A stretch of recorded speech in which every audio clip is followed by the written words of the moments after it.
We especially welcome other people from Pennsylvania here, and we hope that this event assures you that Pennsylvania Dems are on the move, and hopefully it'll inspire you to join them too. Such involvement is the best thing that we each can do for our own mental health. We don't have to watch helplessly as Republican state legislatures reach new depths of voter suppression. Tonight, we want to raise $220,000 to support 7 regional coordinators who will then help many local volunteers working in their own neighborhoods. Each dollar we give will not only be matched, but will multiply in effective action. For this fundraiser, Scott, Craigie, and I have made one of our largest contributions ever because we really believe that this organizing work will be some of the best that we've seen. In recognition of that fact, all of the co-hosts have made their own donations before this event. We hope you will join us with your own generous support, but after you hear about the organizing plan, it's going to really be inspiring. So to start that off, we'll turn this back over to Lisa Herrick. Lisa, thanks so much. Thanks, Barbara. And thank you for that welcome. We can always count on you to be wonderful. So thanks very much. And thanks to all the co-hosts who agreed to do this and agreed to invite their guests, their friends, their families, their colleagues. We just so appreciate it. I just want to say a few words at the moment about why now. It's May, it's 2021. We're heading into the primaries of Virginia. Virginia has elections in November 2021. So why the heck did we ask you to come here tonight in the spring of 2021 to talk about Pennsylvania? Why get going now? Why is it so important? You're going to hear a lot tonight about why specifically Pennsylvania is so important. I'm sure most of you know that already, but you'll hear more detail. And you'll hear about what it is we are funding and why we're funding it. But I want to just say a word about why we're doing it now. And what I would ask all of us to do is imagine a time in your life when you had an incredibly important project ahead of you with a goal that felt essential to you. Perhaps passing the bar exam, perhaps preparing a room for your first baby before you'd ever had children, perhaps preparing to do your first surgery when you'd never done a surgery before, perhaps preparing to hike the entire Appalachian Trail. Whatever it was, everybody has had a project in their lives that was dear to their heart that felt incredibly important, with a list of to-dos and a time frame to get it done. And I want to invite everybody to think back to that experience and remember what it felt like if you went to bed at night and you realized you did not have enough time. You did not have enough time to do all of the tasks. You did not have enough time to do your best. And you did not have enough time to make success sure. And now think back to moments when you've gone to sleep at night thinking, I have left myself enough time. I'm doing every task with the most efficacy I could possibly bring to it. And if this project succeeds, it's going to succeed in the biggest way possible because I'm bringing my full self and I'm giving myself enough time. That is what we want to do for Pennsylvania Democrats. They need a lot of time and they need to start now. January 2022 is too late. Oops, I don't know where I went. Did somebody start screen sharing or is that just on my screen? Jerry, you need to unshare the screen. Jerry Cruzen.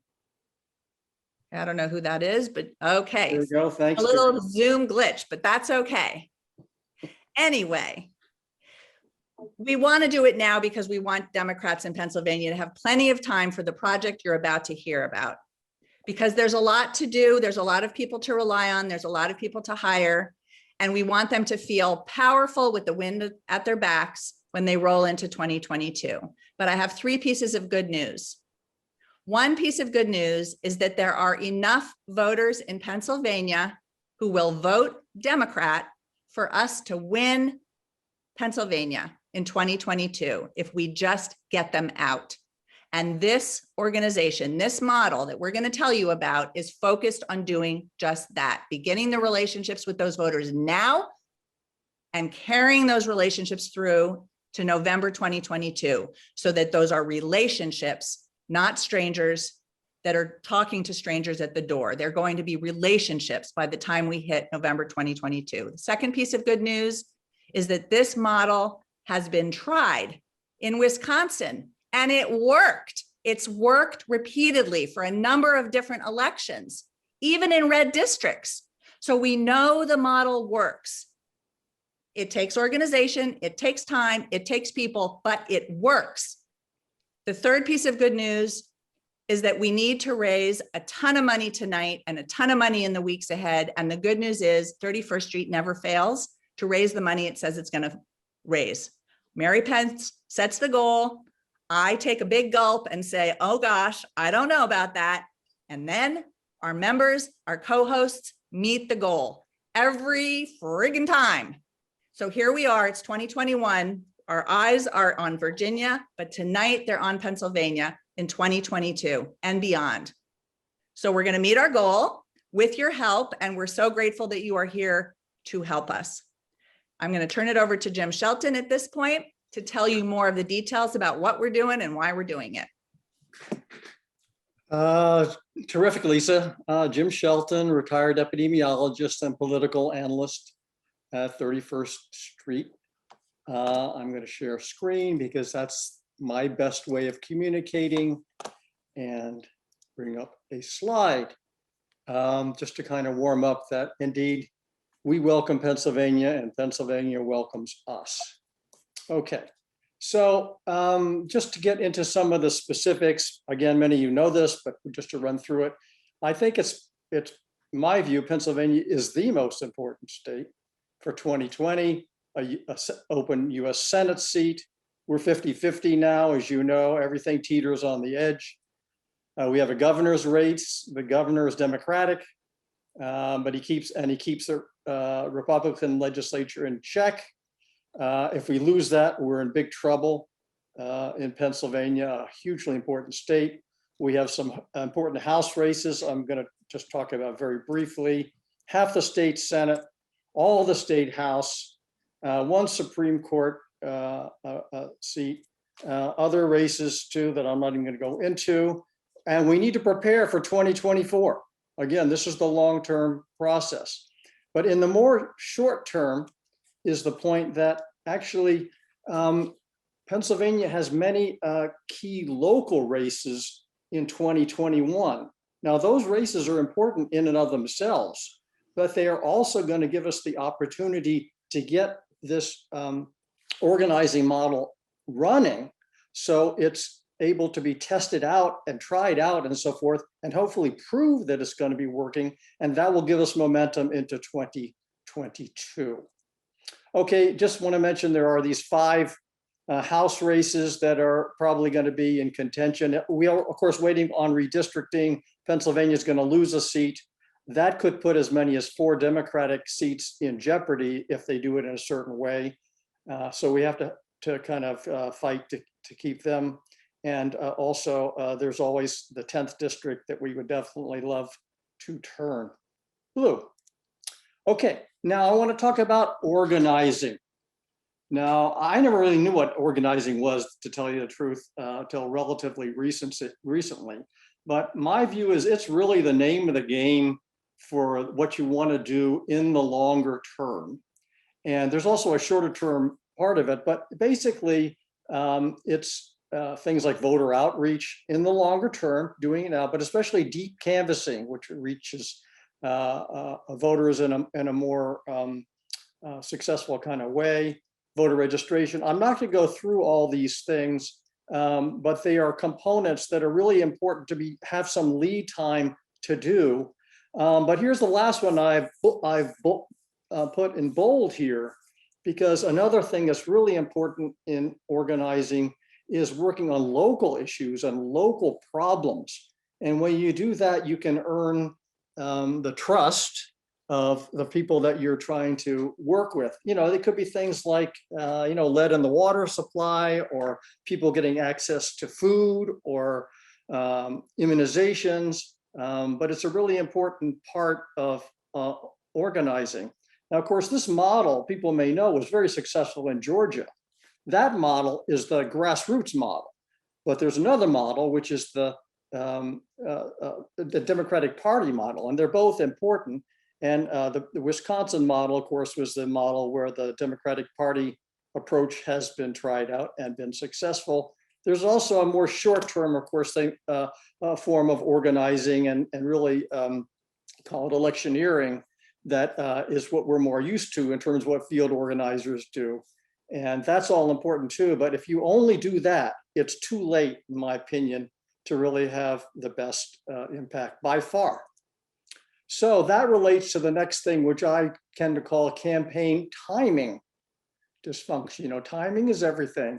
But we have this problem that the model that we actually use almost everywhere can be called the roller coaster model, which is that when there's a campaign or a set of campaigns, everybody gears up for the campaign, and oftentimes very separately, not even all that well coordinated. Once the election's over, it fades away.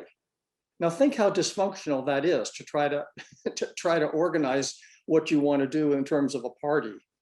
But what you really want is something more like an ocean liner or something like that, different metaphor. You want something that really can move and move well and systematically.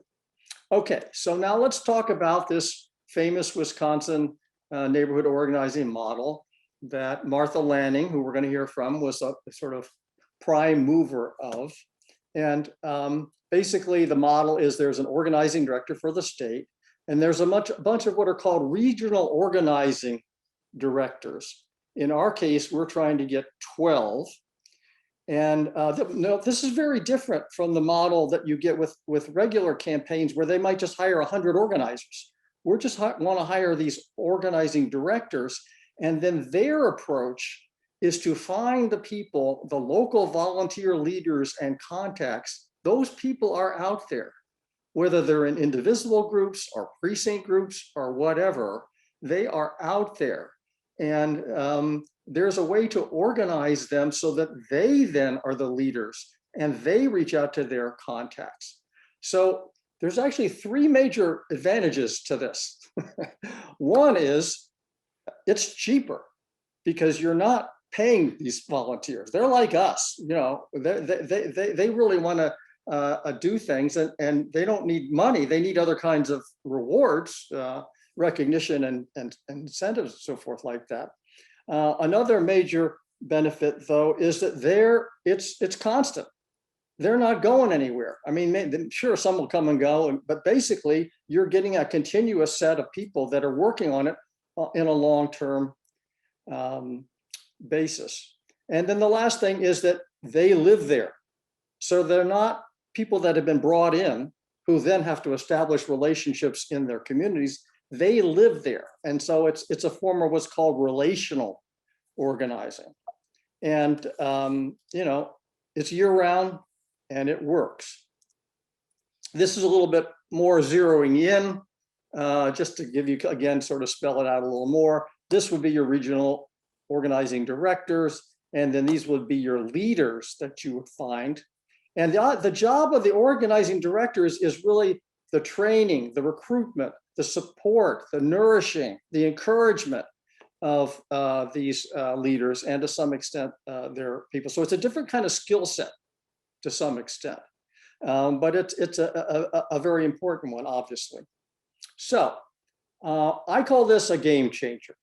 I feel like doing this thing that I'm proposing to you now is the best opportunity I've seen of doing this in 4 years in terms of pound for pound of having impact. And here's why. We have the opportunity to do something that's basically statewide. You know, it's not just one or a few candidates here and there. It's not just a few elections here and there. not to denigrate what we've done in the past, but it is potentially statewide at every level, every election. And it can build on the existing party structure, which is decent in Pennsylvania, in my opinion. There's a technical point that the party can work directly with candidates and campaigns, whereas the grassroots groups, the C3s and the C4s, can't, at least for federal elections and often for state elections. Either they have good access to data, they have the ability to hire high caliber staff. There's a prestige of working for the Democratic Party. And I'm told that there are many good people that our folks think that they can recruit, but they want to recruit them now. They need to do it fast. And then the idea is that there will be, then when we shift into the campaign mode in 2022, we'll be hitting the ground running, if you will, and we can shift into that. The other thing, of course, is that we're hoping that if we get this thing going, that it will catalyze a institutional change in the Democratic Party in Pennsylvania and how they do things. So here's probably the most important question in some ways that many people have and have asked me. Now, this seems so obvious. This seems so great. Why haven't the Democrats done this before? Well, one of the answers is just kind of inertia, kind of like they've never done it that way for the most part. And there's limited money. Many people that, people that I've talked to about this, they would say, yeah, I'd like to do that, but we just really haven't had the money to do that. Well, why don't they have the money? The reason they don't have the money is because we have this sort of system that is so much focused on individual campaigns and collections of individual campaigns.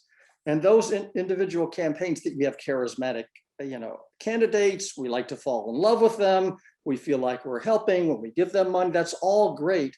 But most people don't even think about the party for doing this kind of thing. So, this is my best explanation. But the fact is, it is the situation we're facing. And that's why it's a great opportunity. All right. So we have this wonderful partner, SPAN. As you can see at the bottom here, there's their logo, State Party Advancement Network. They're small. They're low profile. You'll hear from Martha. And like us, they don't actually even touch the money. I mean, we basically steer money from folks like you and ourselves through Act Blue to things. They do the same thing separately. They steer money to state parties, basically. And the advantages to us are, not only will they give us a 1-for-1 match for whatever we raise, but we're getting a great set of their modus operandi is that they require metrics and benchmarks from the party, which the parties agree to, and they'll be tracking that on our behalf. And we'll know what's going on too, because everyone will let us know. But that's something you don't get that with campaigns. But also they have technical assistance from this really great